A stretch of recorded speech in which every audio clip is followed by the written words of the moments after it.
This is the fifth quarter. Welcome back into the fifth quarter. Still plenty of games left to go for you tonight. And TJ, we get things started with some of these smaller schools in the area, a lot of schools that you're familiar with in the conference. And we start with that Three Rivers Conference out. Yeah, west. Second week of conference play down there.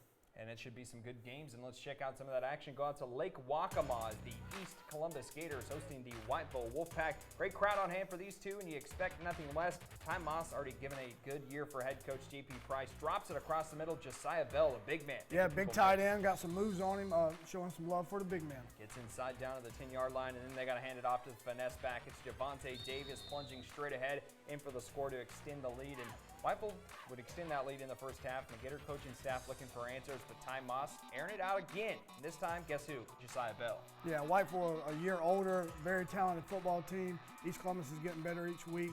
Two good football teams here. Nothing but green grass ahead of him in for the touchdown. And we talked about it. You know, Whiteville, when they're not running it, they can pass it, and they did a good job of that tonight.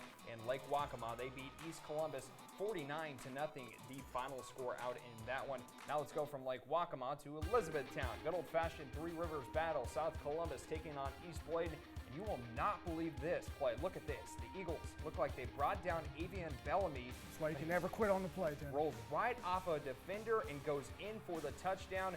Don't see that very often, but he will take it. South Columbus climbs closer in the first half.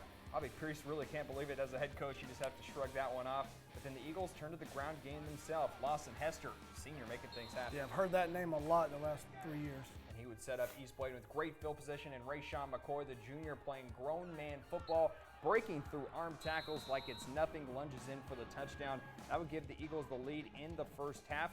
How about East Bladen playing some good football tonight? Yeah, this is a game that usually decides the conference championship. They like to play in September, and even every once in a while they'll play again in November. And the final, East Bladen 39, South Columbus 20. The Eagles are winners in that one.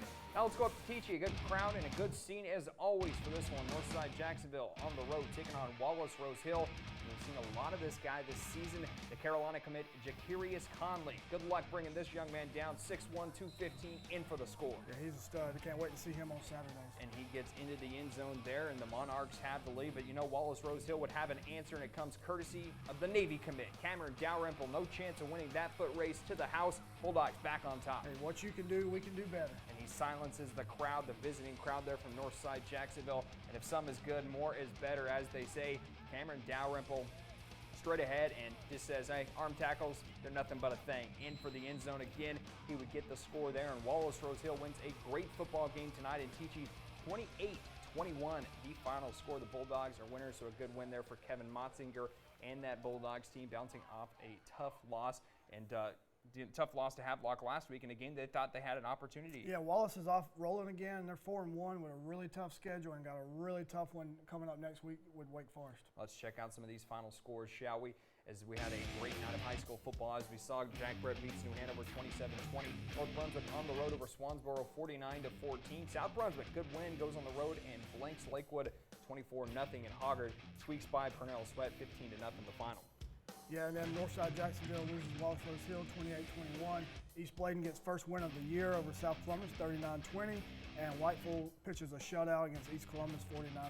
Whiteville's going to be something to reckon with in Class 2A, and rounding out your Class 2A scores from the Three Rivers Conference. It's Red Springs getting the best of West Bladen tonight. Red Springs a good team. They're going to be a tough one and one to watch. They win 45-6, and then Fairmont, it was a close one after the first quarter, just 7-0, but they go all over West Columbus is the final score, and that one was 48-0, the final score. There's your final score recap. But don't go anywhere. We have much more of the fifth quarter coming your way after the break. We'll hand out this week's fifth quarter play of the week. Stay tuned.